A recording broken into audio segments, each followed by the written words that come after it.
Real quick, before we get to the actual list, 2017 consists of a lot of amazing game titles that I just simply couldn't catch up. The only reason why this video is a top 5 rather than a traditional top 10 was that I've only beaten 5 games that released this year.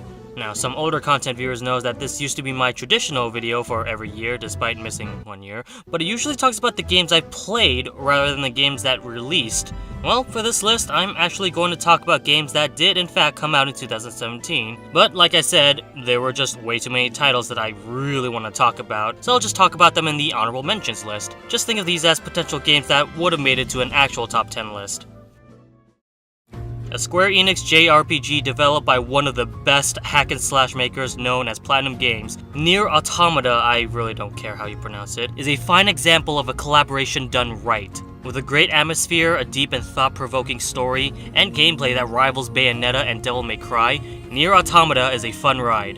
I'm still in the middle of Let's Playing this game so far, and I've only gotten to one ending. With that being said, of course, there's a lot of replay value that keeps you coming back for more.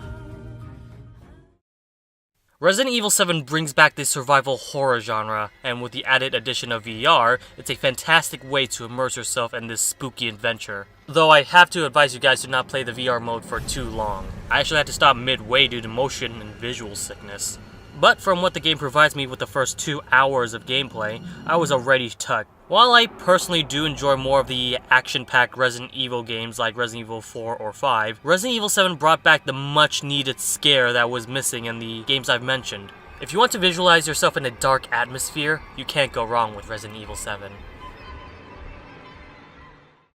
Believe it or not, Golf Story was actually the reason I got a Nintendo Switch. Back then, I loved playing Mario Golf and Mario Tennis for the Game Boy Advance, and what made them so special compared to the other sports games out there is that they had RPG elements and a story that's honestly can be comparable to anime. They had engaging characters that had a purpose in the storyline, whether they help you along your journey to be the best golfer, or simple amusement just for laughs. For God's sakes, you fight a horde of zombies with your golf balls. This game is hilariously funny with its random humor, and I never thought it felt out of place. It feels well put for a game just about golfing. I did actually beat this game, however I didn't really think a top 6 would feel right, and it was only shy away from a top 5 slot, so I feel that if this was on a top 10 list, this would have easily made the cut.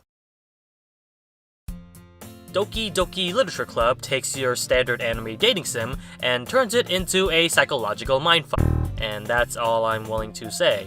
My only complaint is that the very beginning of the game does feel pretty slow, specifically Act 1, where it actually plays like a traditional dating sim. You talk, you write poems, and you admire your favorite waifu up until the eventual psychological horror element that comes into play around the second act that starts questioning your own sanity. When it happens, it gets really creative. Like I said, I won't say much. This is truly a game you need to experience if you want to be spooked out of your brains. Like Golf Story, I did in fact beat this game, however, a more tragic explanation would be that I beat this game on January 1st. Literally one day after 2017 ended. I did want to put this game onto the top 5, however, with little explanation as to why I enjoy this game. I just didn't have enough material to elaborate further. I'm serious though, this game is amazing, and it's free on Steam if you want to play it. There's really no reason to not pick it up, unless you take those warning signs very seriously in the beginning of the game.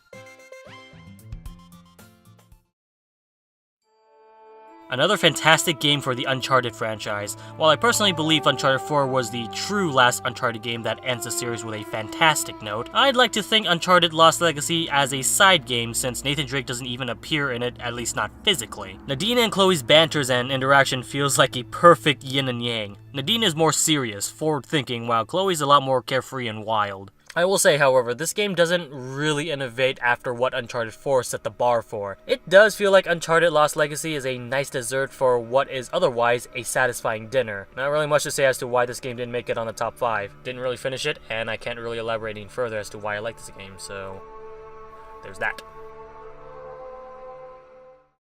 Lastly, we have Persona 5, the most stylistic and graphically fantastic game I've ever seen thus far. If you like any of the Persona games, there's no going wrong with playing Persona 5. Characters are always very intriguing to interact with. Combat is as great as ever, even including more Shin Megami Tensei styles of gameplay, like debating with shadows in order to form new personas, or even stealthing your way to avoid detection. This game includes stealth elements for which you can avoid detection or go for a surprise attack. With the new premise of the Phantom Thieves and a new Shadow World, Atlus never ceases to amaze me with their creativity. I wouldn't be surprised if this game was actually my number 1 if I actually beat it. This game is just so amazing.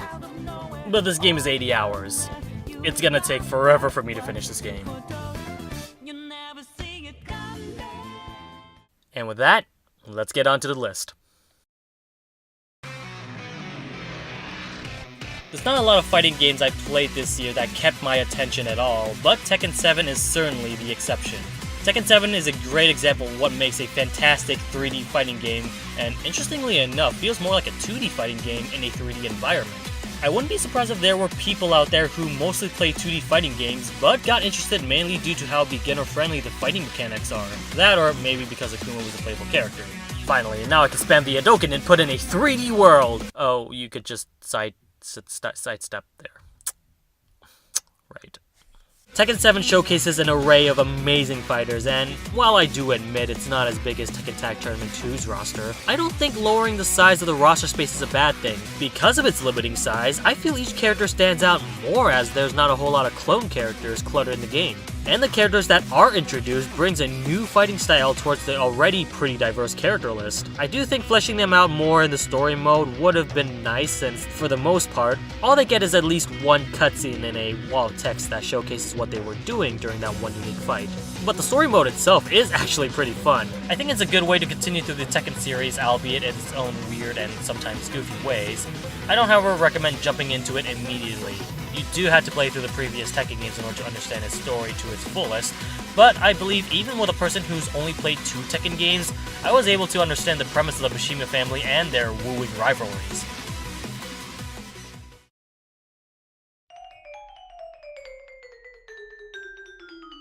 With such a stylistic game, you think that its art direction is the only appeal, but Cuphead is more than just a 1930s cartoon in interactive form. This game is hard, but it's certainly hard enough for you to pass through each stage and boss battle with quick thinking and reflexes, something that I clearly lack if you see me play Bayonetta or Devil May Cry. Although, if anything, Cuphead reminds me a lot more of Contra for the NES if it included a lot more creative boss battles with platforming that'll make Mega Man scared off his toes. I love this game. Everything about it just screams imagination and faithful recreation. This is certainly a one-of-a-kind video game.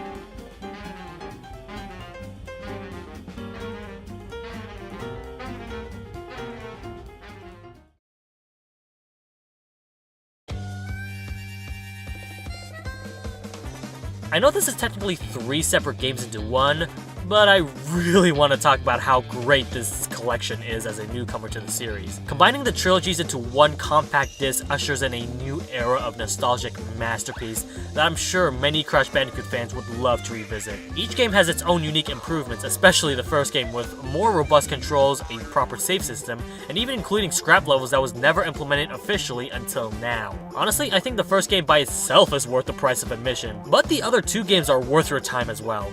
The Crash 2 Cortex Strikes Back, however, is a little less memorable for me, but the controls feel nice and improved, especially after trying stick controls. While it also includes new movements to traverse through the game with new speedrunning techniques, and a new variety of stages to play through, such as the improved polar bear levels versus the warthog levels from the first game. And in this entire package comes Crash Bandicoot. Alright dude, there's no need to pass a kidney stone on us. By far the best of the trilogy, Warped includes even more fun stages with tightly improved animal sections, and even new stages like motorcycle races and dogfight battles. The one stage, however, I feel did take a little step back is the Coco Wave Race stages, as I feel the controls feels too tight compared to the original Crash 3. But even with those minor nitpicks, this game is simple platformer at its best.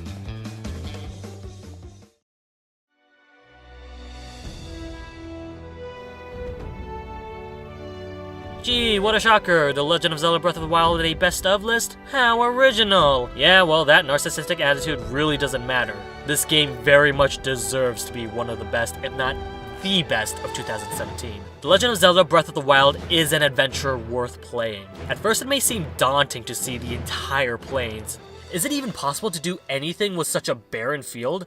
It may seem like there's nothing to it, but adventuring is the key to explore the vast wonders and secrets that lie within this world. With little nooks that attract the players to look into hidden features that subconsciously tell the player that something's up, and is ultimately rewarded for their curiosity. I don't think there's any game out there that showcases its creativity and how to immerse the player with just basic gameplay you're given within 1 hour of the game. That I finished before the year ended. Out with the regular old-winded dungeons of old and in with the quantity of mini-dungeons you can explore throughout the land of Hyrule. And while it does feel different than your usual Zelda dungeons, it's not necessarily a bad thing. Sure, most of the dungeons are repeated from the same kill this ancient gear golem enemy, but the puzzles that Nintendo created within the dungeon that requires thought and effort is such a reward in itself that I don't mind grinding through the dungeons. This makes progression fun rather than tedious. Your character is leveling up as you continue your journey to save Hyrule. Of course, if you don't want all those remedial tasks, you can just head up straight to Ganon right away. You get your ass kicked, but enough practice and training, it is certainly possible to beat him in 1 hour. That's the beauty of Breath of the Wild. There's so much you can do in this playground that's practically bigger than Skyrim. This game caters to everyone, those who are seeking out an adventure, those who feel alive in the world of Hyrule, speedrunners, collectathons, 100% completers, casuals, and hardcore. Breath of the Wild deserves to be Game of the Year of 2017. And yeah, I know, I only put this game on number 2, and believe me when I say it was very hard for me to pick between this game and my number 1 spot. Speaking of which,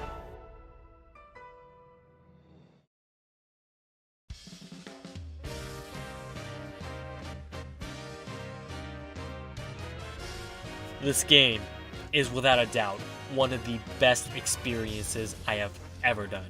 A personal playground with so much moons to collect and places to explore, and so many ways to achieve those moons. Does that sound familiar to anyone?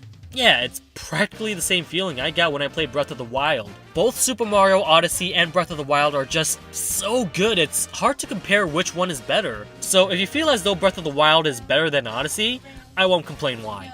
But Super Mario Odyssey wins my personal game of 2017 only because there were a few flaws compared to Breath of the Wild. I kinda skimmed through the downsides of Breath of the Wild, but the game does have a weak story and repeated game mechanics whenever going through main dungeons, and don't even get me started on the Korok seeds. In fact, another huge factor as to why I included Breath of the Wild as my number 2 is that I didn't actually 100% complete it.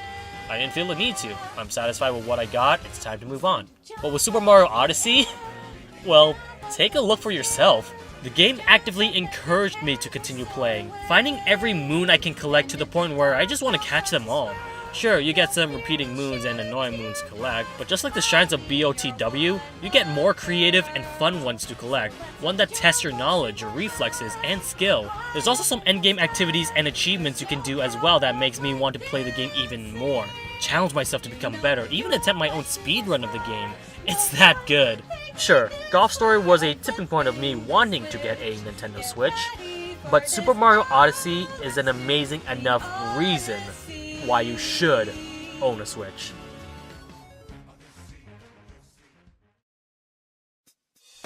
Alright guys, I hope you guys enjoyed my best games of 2017 list. I do realize I'm pretty much late to the party and it's already February by the time I'm uploading this.